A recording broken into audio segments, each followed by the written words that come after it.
Hey guys, I'm Dave and welcome to the Trull Gallery. Today, we're going to talk about the latest spray gun from Tiswall.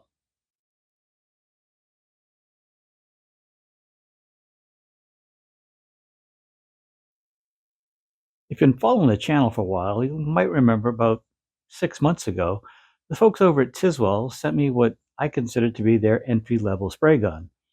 It worked well and it was cost-effective. But they've come out with a new gun that has some pretty cool features. They asked me to take a look at it and share my thoughts with you. And in case you're wondering, yes, winter has come to Florida, and no, we don't like it. So with that said, let's open this thing up and put it to work. This spray gun showed up just in time. I've got two pieces for a client's pantry that are ready to finish, and we'll use this gun to do that. The first thing out of the box is the parts bag, and we'll take a closer look at that in a minute.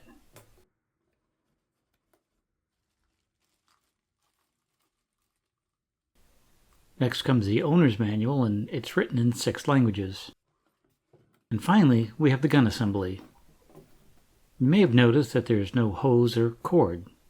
That's because this is a cordless gun that runs on a 20-volt DeWalt battery. Going back to the parts bag, we have 3 extra container seals, 3 extra filling cap seals, a cleaning brush, a 2.5mm nozzle, a viscosity cup, and a cleaning needle that's so small I almost missed it. Without a battery in place, the gun sits a little funny, but with the battery there, it makes a stable platform. One thing my fancy spray gun lacks. Before putting it to work, I want to see how easily it is to break down. The battery pops off as expected. The side filling cap and its seal thread off, as does the paint cup. The fill tube pulls out from the body. Next came the nut that secures the air cap on the 1.5mm standard nozzle. And the last part is a nice upgrade. By pushing the locking button on the top, you can remove the gun body.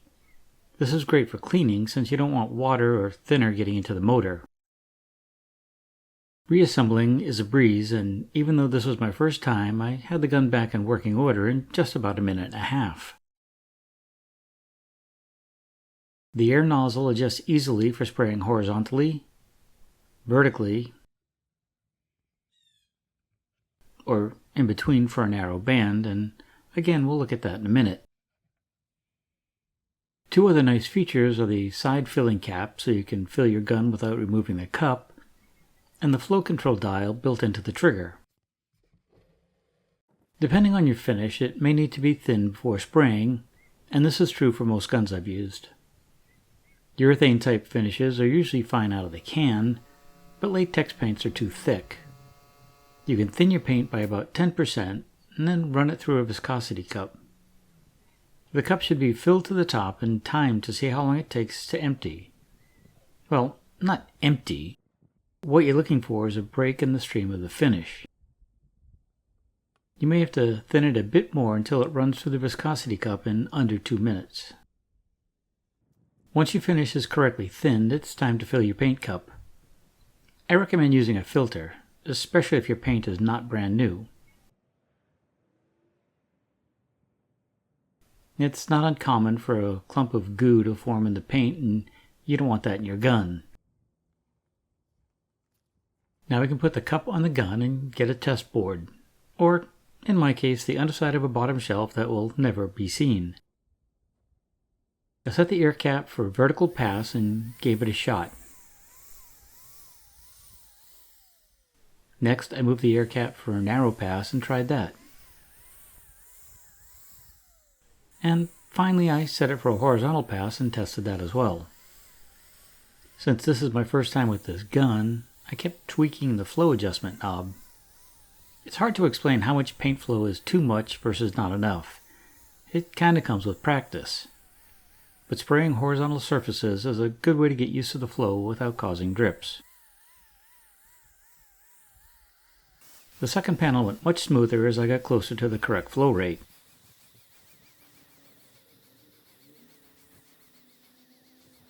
There isn't a lot of room to work in these small shelving units, and the cordless sprayer worked great in there.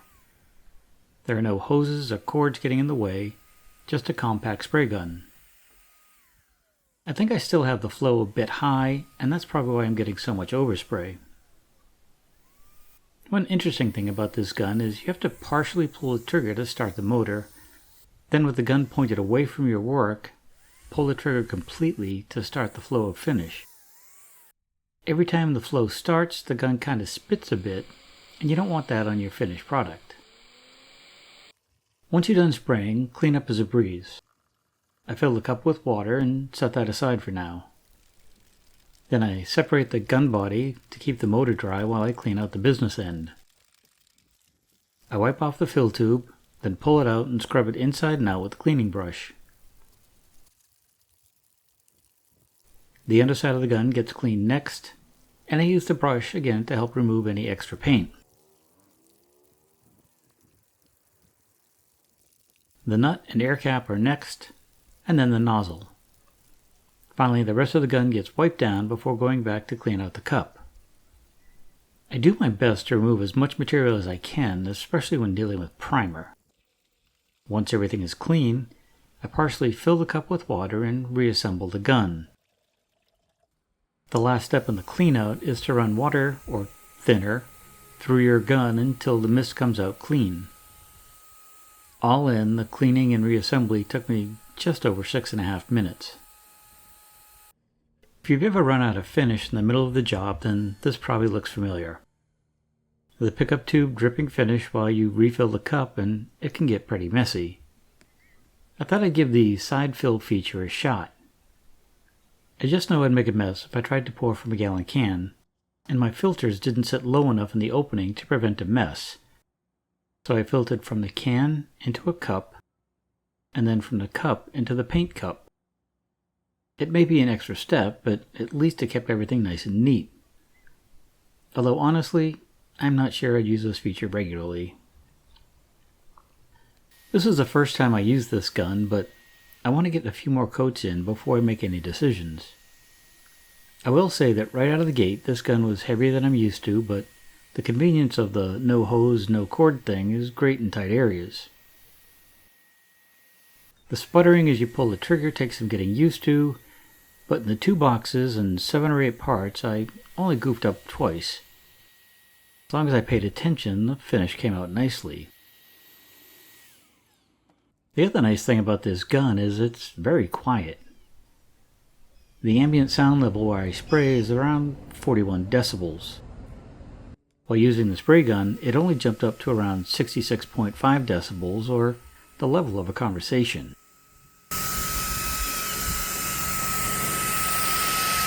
I used the spray gun on a few other jobs over the next several weeks. I'll admit I ran into a few problems, but they were operator error. I was getting a lot of overspray and the finish didn't flow out well. Once I thinned my paint a bit more and turned the flow control knob way down, I started getting good results again.